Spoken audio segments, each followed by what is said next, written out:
भी इस क्षेत्र में रही हैं।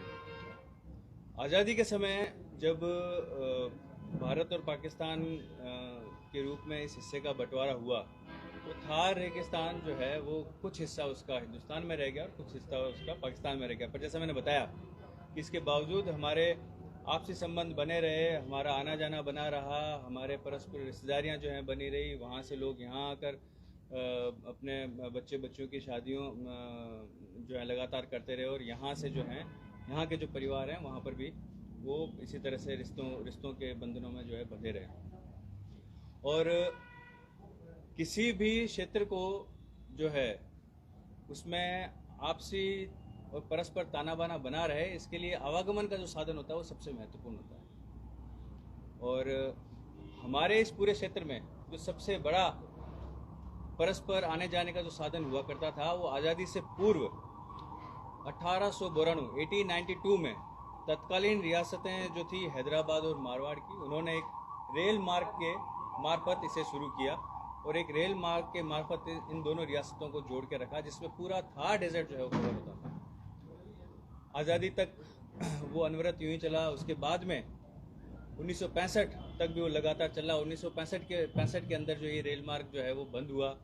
फिर जनता की और हम सब लोगों की भारी जो यहाँ के जो निवासी उनकी भारी मांग के कारण 2006 में इस रेल मार्ग को पुनः शुरू किया गया और यहाँ से जाने वाली ट्रेन का जो है नाम वो थार एक्सप्रेस रखा, जो भारत और पाकिस्तान के लोगों को आपस में जोड़ने के लिए और आवागमन के लिए जो है शुरू की गई। 2006 से लगातार चलने के बाद में हुआ ये कि पिछले कुछ साल पहले किसी कारणवश जो है इस ट्रेन को बंद कर दिया गया और दोनों देशों का जो आपसी परस्पर तनाव था उसके कारण से जो इस क्षेत्र में नहीं कहीं और था, पर इसके बावजूद जो है वो आवागमन के रास्ते बंद किए गए। पंजाब से भी बंद किया गया, हमारे यहाँ से भी बंद किया गया, अन्य जो साधन थे उनको बंद किया गया, परंतु उन सभी साधनों को फिर से शुरू कर दिया गया। पंजाब से आना जाना शुरू है, बाकी के जो आवागमन के साधन है वो शुरू है, पर हमारा ये जो थार से का जो आपसी संबंध का जो ये परस्पर आने जाने का जो साधन हुआ करता था, इसे अभी तक भी शुरू नहीं किया। और इससे क्या क्या नुकसान हो रहे हैं ये आप और हम सब जानते ही हैं, पर फिर भी मैं चाहता हूं कि जो वहाँ से हमारे भाई बंधु यहाँ आए हुए हैं, जो हमारे परिवार यहाँ रह रहे हैं, वो खुद भी अपनी बात को रखें और आपको बताएं। इसीलिए आज मेरे साथ में पाक स्थापित जोमा दर्जी चारण है, वो आपको तफसील से बताएंगे कि ये ट्रेन हम लोगों के बीच में क्यों ज़रूरी है और साथ ही साथ हमारा और पाकिस्तान के बीच में एक द्विपक्षीय समझौता भी है और जिस समझौते को बनाए रखने के लिए भी इस ट्रेन की भूमिका जो है बहुत महत्वपूर्ण है। तो जोमा दर्जी बताएंगे आपको कि क्या है हमारा द्विपक्षीय समझौता और क्यों हमें इस ट्रेन की ज़रूरत है। धन्यवाद।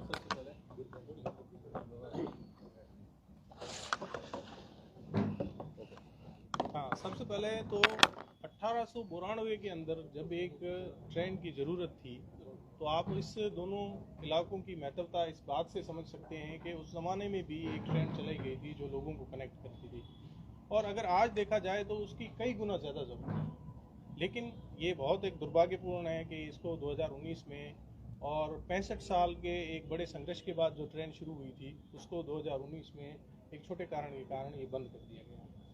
और बंद तो हुई, लेकिन इसके साथ और भी साधन बंद हुए थे, लेकिन वो चालू कर दिए गए, लेकिन ये ट्रेन आज भी बंद है। अब सबसे पहली बात ये है कि ये सिर्फ ना लोगों को जोड़ती है, लेकिन ये बहन बेटी का भी इससे रिश्ता है। इससे जो है वो कई हस्बैंड वाइफ भी ट्रैवल करते हैं। इससे जो है वो माँ को बेटे से भी इसने जोड़ा है। इसके साथ लोग जो है वो इलाज कराने के लिए कराची से, हैदराबाद से, अमरकोट से यहाँ अहमदाबाद और बॉम्बे भी आते हैं। ये तो ठीक है, लेकिन यहाँ आप मानो ना मानो हिंदू आस्था के अनुसार यहाँ लोग अस्थियाँ ले आकर के उसका भी यहाँ गंगा जी में विसर्जन किया करते थे। और ये 2019 के बाद बंद होने के कारण अब हम लोगों को, खास करके जो विस्थापित है, उनको पंजाब में अमृतसर वाघा के बॉर्डर से ट्रैवल करके और यहाँ सिर्फ 300 किलोमीटर जाने के लिए हमको यहाँ से जो है वो 2500 किलोमीटर से ऊपर का ट्रैवल करके जाना पड़ता है। एक 1974 के अंदर उस समय श्रीमती इंदिरा गांधी जी की सरकार ने पाकिस्तान के साथ एक समझौता किया था जिसको protocol on visits of religious shrines नाम से कहा जाता है। तो उस समझौते में कुछ ऐसे रिलीजियस धार्मिक स्थल है जो यहाँ हैं और कुछ ऐसे है जो वहाँ हैं। अब उन दोनों की विजिट के लिए ये सबसे ज़्यादा उपयोगी एक साधन होता था। उसमें से कुछ ऐसे हैं जिसमें हिंगलाज माता है, जिसमें सिंधी समाज का शादानी दरबार है, जिसमें हुर जमात का पीर गोट है, जिसमें सरवरी जमात का हाला है, जिसमें जो है वो जिलानी जमात का कामारो शरीफ है, जिसमें मीरपुर माथेलो में है, जिसमें सिंधी समाज का एक और झूलेलाल का है। अगर हम यहाँ आएँ तो उसमें काशी है, मथुरा है, जिसके अंदर जो है वो हरिद्वार है। यहाँ जितनी भी धार्मिक यात्राएं होती थी वो इस ट्रेन के माध्यम से होती थी। अब ये ट्रेन 2019 से बंद है, उसके कारण यहाँ बहुत सारे लोगों की धार्मिक जो आस्थाएं हैं वो यहाँ ना आ पाते हैं ना जा पाते हैं। अब एक तो ये हमारी कनेक्टिविटी खत्म हो गई, और इसके अलावा यहाँ धार्मिक लोग जब आते थे तो यहाँ उसका कुछ रेवेन्यू भी जनरेट होता था। उससे कुछ यहाँ जो है लोग एक टूरिज्म भी डेवलप हुआ था जिसको रिलीजियस टूरिज्म नाम से कहा जाता है। अब 2019 के बाद ये सारी ट्रेन बंद होने से, और ख़ास करके इस इलाके में जिसमें हम बैठे हैं, जिसमें बाड़मेर, जैसलमेर, जोधपुर, और हमारे वहाँ अगर देखा जाए तो अमरकोट है, सांगड़ है और मीरपुर खास है, इन डिस्ट्रिक्ट्स की कनेक्टिविटी बिल्कुल बंद हो गई है। तो ये सिर्फ एक ट्रेन नहीं थी, ये एक ट्रेन से बढ़कर सिर्फ एक ये कनेक्टिविटी की लाइन नहीं थी, ये ट्रेन से बढ़कर बहुत कुछ था। लेकिन अब हमारी ये तत्कालीन डिमांड है कि जब सारे रास्ते बंद शुरू कर दिए गए हैं, जिसमें करतारपुर की कॉरिडोर भी है, जिसमें पंजाब का बॉर्डर भी है, तो इस एक ट्रेन को सिर्फ बंद करने का कोई ऐसा उल्लेख खास कारण नहीं है। दूसरी बात यह है, तनाव देशों के बीच में हमेशा होते हैं। अभी भी आपने देखा होगा कि इंडिया और कनाडा के बीच में भी तनाव हुआ था, उसमें भी वीज़ाएं बंद कर दी गई थी, उसमें भी ट्रैवल बंद था, लेकिन उसको 1-2 महीने के बाद पुनः वापस शुरू कर दिए गए। चाइना से भी पाकिस्तान इंडिया के रिलेशन हमेशा ख़राब रहते हैं और उसमें कई तो फौजी झड़पें भी होती है, फिर भी कभी भी कम्युनिकेशन के साधन बंद नहीं किए जाते। तो ये एक खास सिर्फ इस ट्रेन के लिए ही ये अप्रोच क्यों है? जब बंद होनी चाहिए तो सब बॉर्डर बंद होने चाहिए। तो हमारी यही डिमांड है कि ये एक सिलेक्टिव अप्रोच ये नहीं होनी चाहिए, इस ट्रेन को दोबारा बहाल किया जाए। अब कुछ हमारे यहाँ लोग हैं जिनके परिवार डिवाइडेड हैं, वो भी आपको इसके बारे में कुछ बताएंगे, जैसे मैं मंगूराम जी को हैंड ओवर। नमस्ते जी।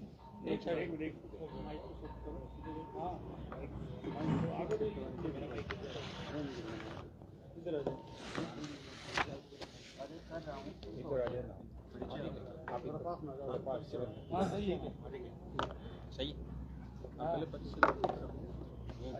नमस्कार, मैं मंगूराम सन ऑफ तोगाराम भील समाज से हूँ और वहाँ जमशाबाद तालुका जमशाबाद ज़िला मीरपुर खासन से था। अभी मुझे यहाँ आए 10-12 साल हो गए और हमें अभी आने जाने की बहुत परेशानी है। वहाँ से जो लाहौर से बहुत लंबा रूट पड़ता है, भाड़ा खर्चा भी ज़्यादा लगता है, इसीलिए कृपा करके ये जो ट्रेन खोली जाए, यहाँ से आने जाने की हमारे बाकी जो भी है वहाँ पे जो भी है हिंदू मुसलमान उन सबको आने जाने के लिए यहाँ से जो ट्रेन खोली जाए वो सुविधा हो जाए। हमारे साथ में राम सिंह जी सोडा हैं, वो भी अपने परिवारों के प्रतिनिधित्व के रूप में जो है अपनी बात को रखते हैं। सबसे पहले शिवरात्रि की सबको, जैसा कि जोमंडल जी ने कहा था कि वहाँ से रिलीजियस भी है, तो इसमें ठियाड़ा मठ ब्याजलार में गुरु गोरखनाथ जी का सारे 80% जो है उनके जो उनके फॉलोअर्स जो हैं वो सिंध में रहते हैं। वो भी अगर आज थर एक्सप्रेस खुली होती तो यहाँ आते और हमें गुरु जी के दर्शन होते। दूसरी बात यह है कि मैं सोडा हूँ, तो हमारे वहाँ एक ही गोत्र के लोग हैं। सोडा है तो सोडा की सोडा में आपस में रिश्तेदारी नहीं होती है, तो हमारे जितने भी रिश्तेदारी है वो यहाँ है। तो मैं इसको ट्रेन को कहूँगा कि ये अगर खोल दे तो ये दामाद बेटी का जो है ना रिलेशन ये मेंटेन हो सके। अभी जैसे कि किसी की शादी करनी है तो बेटी जहाँ है शादी करी है, लेकिन उनके सारे रिलेटिव्स वहाँ रह रहे हैं। ऐसे कई उदाहरण अपने आज के टाइम में भी हो रहे हैं। अगर ये ट्रेन खुल जाती है और वीज़ा में सलीकरण किया जाए तो हमारे लिए इजी रहेगा, और ना वहाँ जो रह रहे हैं सिंध में लोग वो भी माइग्रेट नहीं करें। हम चाह रहे हैं वहाँ ही रहे भले, लेकिन वहाँ अगर ट्रेन खुली है तो क्या है कि वो इजीली अपने रिलेटिव से यहाँ मिल सके और यहाँ पर जो है अपने रिश्तेदारी या बच्चों की शादी यहाँ करे या बेटों की शादी वहाँ हो, ये सब रिलेशन मेंटेन हो सके। इसलिए मेरी रिक्वेस्ट है मोदी सरकार से कि जितना जल्दी हो सके, जैसे दूसरे सारे जो है बॉर्डर खुले हुए हैं, ऐसे हमारी थार एक्सप्रेस को खोल करके और इस रिलेशन को, दामाद बेटी के रिलेशन को मेंटेन रख सके हम लोग। धन्यवाद सर। हमारे साथ में प्रहलाद गांधी हैं, आप थोड़ा सा आगे बढ़ो। आप सभी पत्रकार बंधुओं का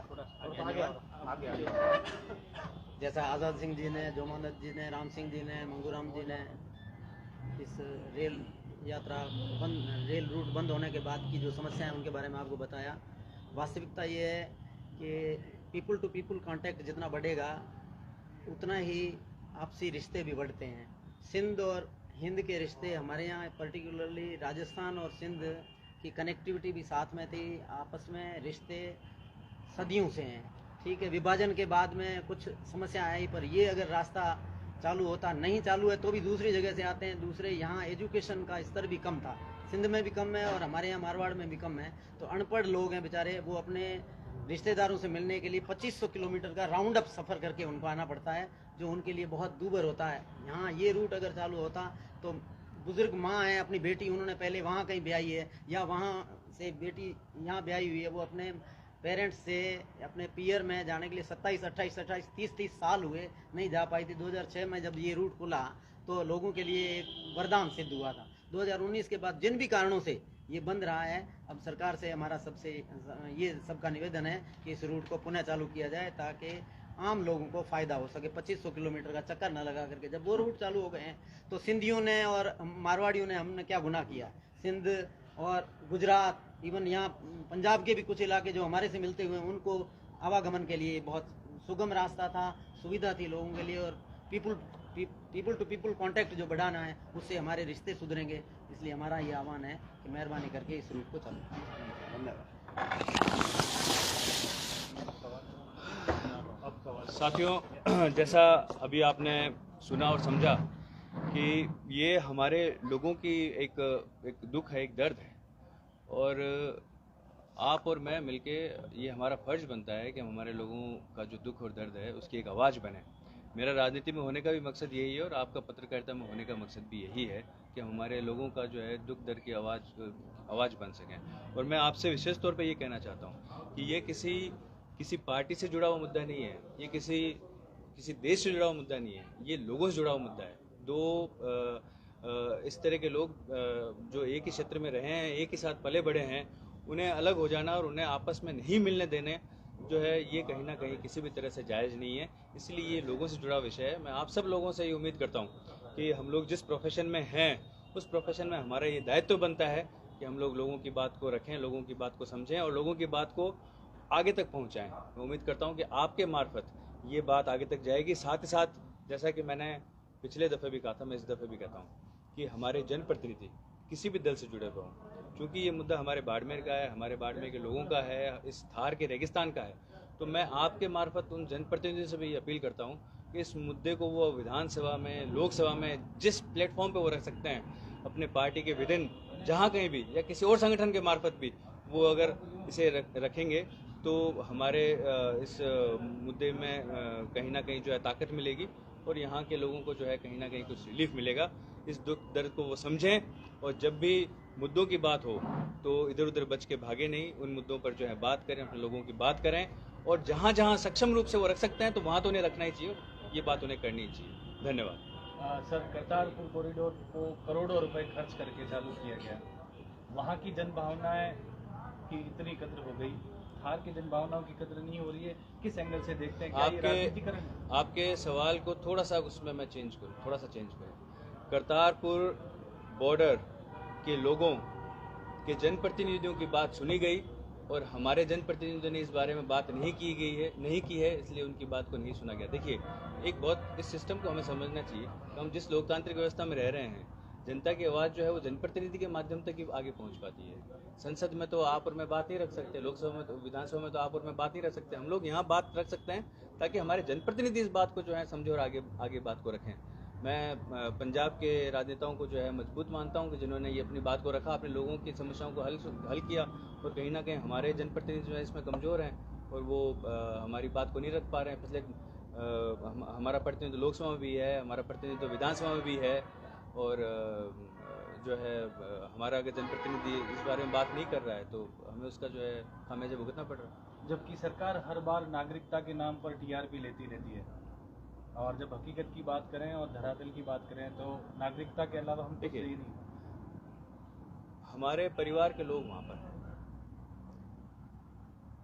आना जाना स्वाभाविक है कि हमारे बीच में रहेगा ही, और रहना भी चाहिए।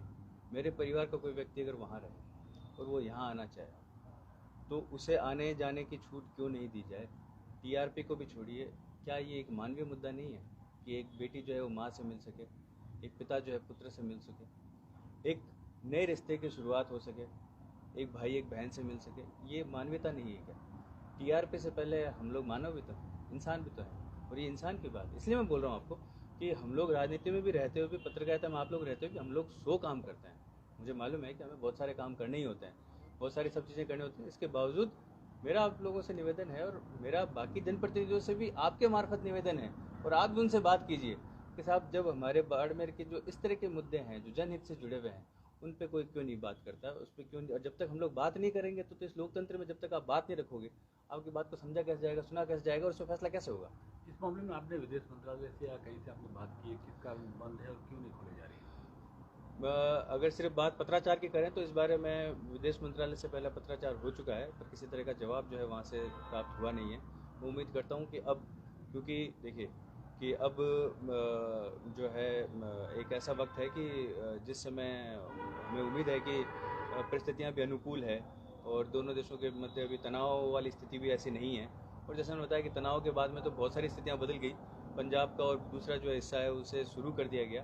तो उम्मीद करते हैं कि अब इस पे जो है देखा जाएगा और इस मुद्दे को का कुछ ना कुछ हल निकाला जाएगा।